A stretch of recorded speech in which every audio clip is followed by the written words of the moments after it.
Shalom, friends.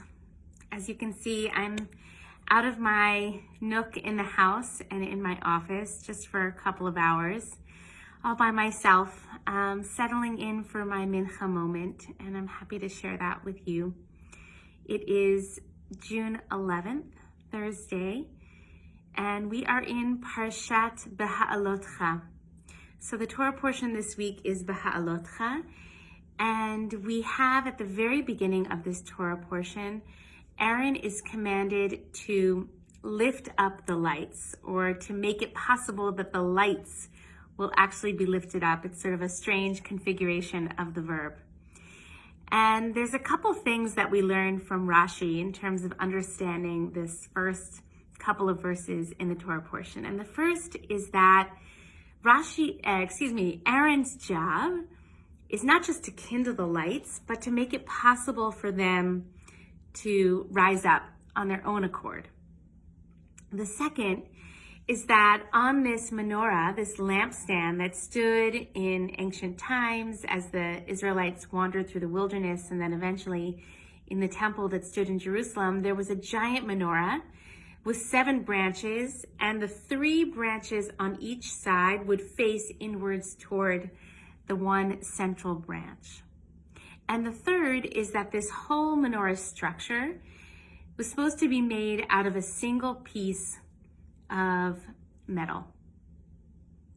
So I think there's a lot we can extrapolate from even these very simple details about the menorah that apply to our spiritual lives and this moment in time, and also our meditation and our prayer practice.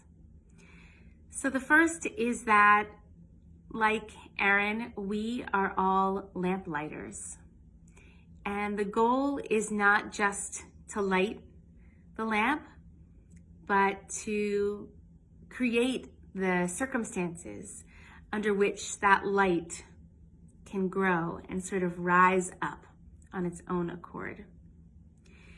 And we are also all really different. I kind of imagine those lights that stood 3 on either side facing the center as representative of all the ways in which we are different as individuals, as different communities, as different ethnic and racial and religious communities, and yet there's this beautiful image of how we might face a sort of shared sense of purpose, of holiness, and of wholeness.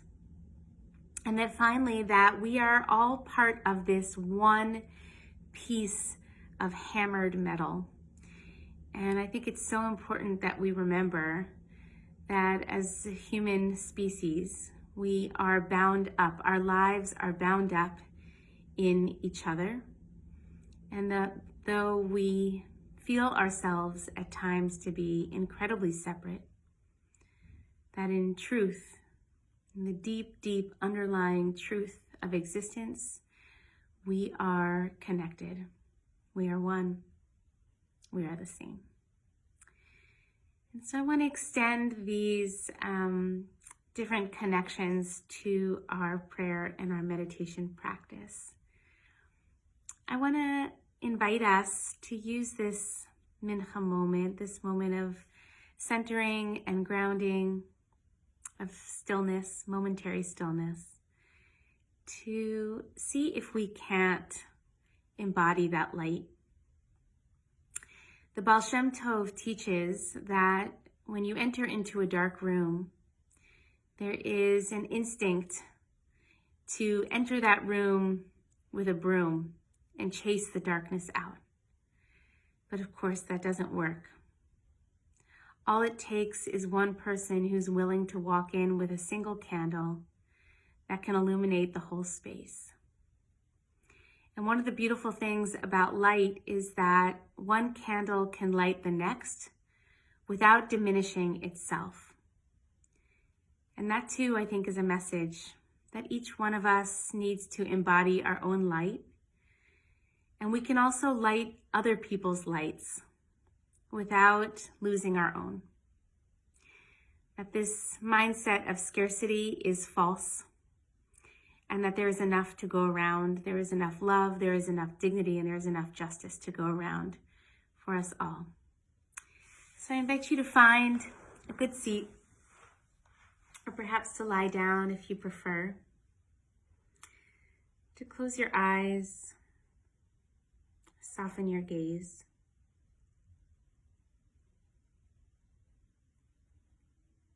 To begin by taking a couple of deep breaths.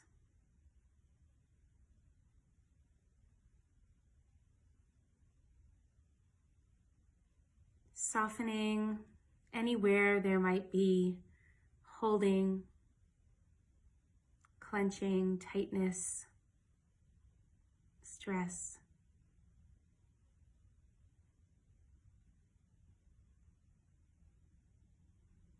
Sensing our connection to the ground, to the floor beneath us,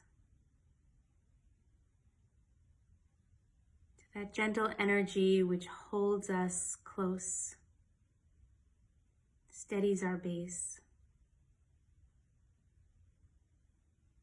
Even as we feel a sort of equal and opposite energy drawing us upwards, heads held high, tall and dignified spines.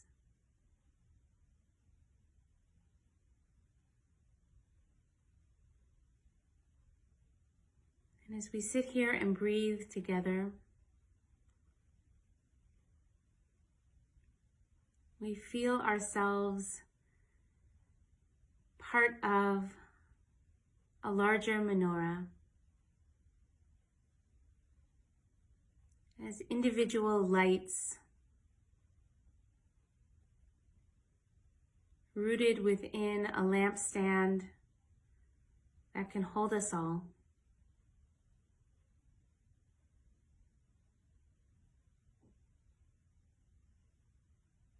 Standing tall, each one of us from a different perspective, a different angle,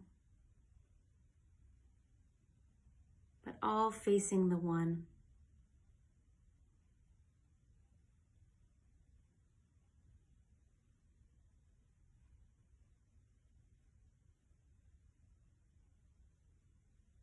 Perhaps we imagine that we might radiate light outwards, facing other lights, so that we can see ourselves in their light and they can see themselves in ours.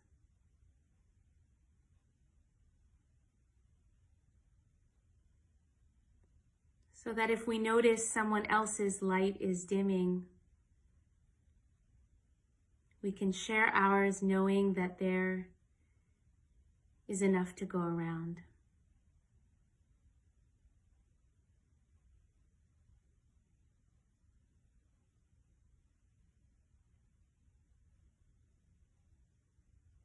One candle can light up a whole room.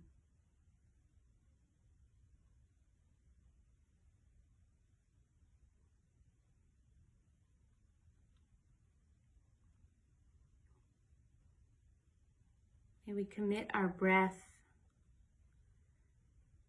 to lifting up the light rather than to snuffing it out.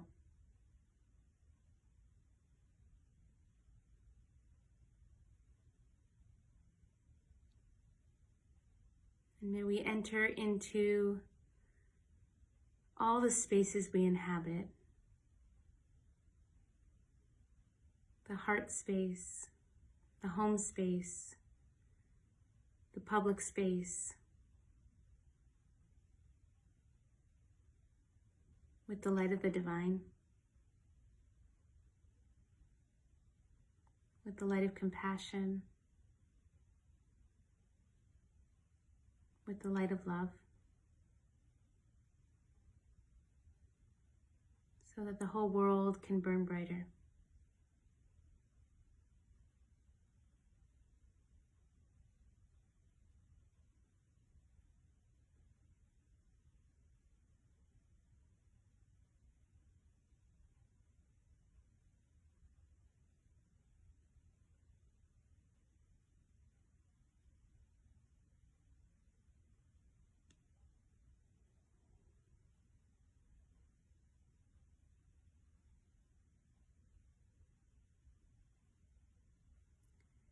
Or Zerua Latzadik Ulishre Lev Simcha. Light is sown for the righteous. Joy for those who are upright in their hearts. May we be vessels for light and for joy wherever we go.